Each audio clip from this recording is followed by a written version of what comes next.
네, 코로나19 상황 살펴보겠습니다. 하루 새 신규 확진자가 28명 늘었는데요. 해외 유입 사례를 제외하며 모두 수도권과 대전, 충남 지역입니다. 중앙재난안전대책본부 연결하죠. 송금환 기자, 먼저 국내 확진자 현황부터 자세히 전해주시죠.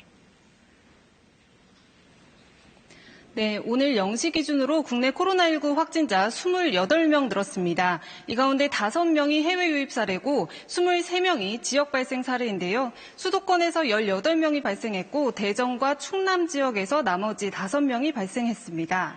경기도 이천의 물류센터에서도 확진자가 발생했습니다. 직원과 그 가족 1명이 확진 판정을 받아서 현재 접촉자 189명에 대한 조사가 진행 중입니다. 또 서울 역삼동 방문 판매 관련 모임에서는 지금까지 7명이 확진 판정을 받았는데요.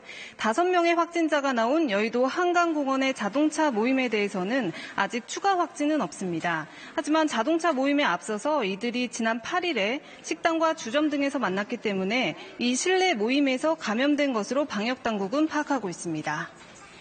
네, 대전 충남 지역에서 지역 감염이 늘고 있는데 충청권에서 병상을 공동으로 활용하기로 했다고요.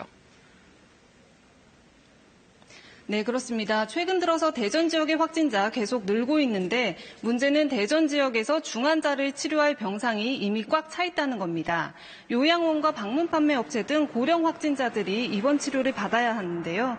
앞으로 대전에서는 중증 확진자가 발생하면 충남의 국가지정 입원 병상 등 충청권의 병상을 이용하게 됩니다.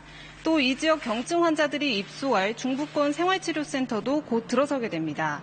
또 항만 검역도 강화되는데요. 부산항에 입항한 러시아 선원 확진자는 17명이고 접촉자 120여 명은 모두 음성 판정을 받았습니다. 서류로 검사하는 기존의 전자검역이 아니라 승선 검역을 위한 인력 충원 등을 관계부처들이 논의하고 있습니다. 네, 거리두기 단계 조정 얘기가 나오는데 어떤 식으로 조정이 될까요? 네, 그렇습니다. 이달 들어서 계속 해외 유입이 증가하고 있고 지역사회에서는 소규모 모임에 바이러스가 파고들고 있는데요. 어제 20명대의 확진자가 늘어서 잠시 주춤하긴 했지만 방역당국은 아직 방역의 효과를 판단하기는 이르다고 이렇게 언급했습니다. 아직 경계를 늦춰서는 안 된다는 건데요. 정부가 거리두기 조정안을 이르면 이번 주말이나 다음 주에 발표합니다. 지금 전국은 생활 속 거리두기고 수도권 지역은 보다 강화된 조치를 이어가고 있죠.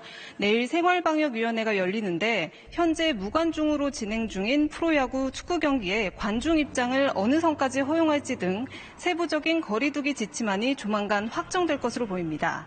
지금까지 중앙재난안전대책본부에서 KBS 뉴스 송금환입니다.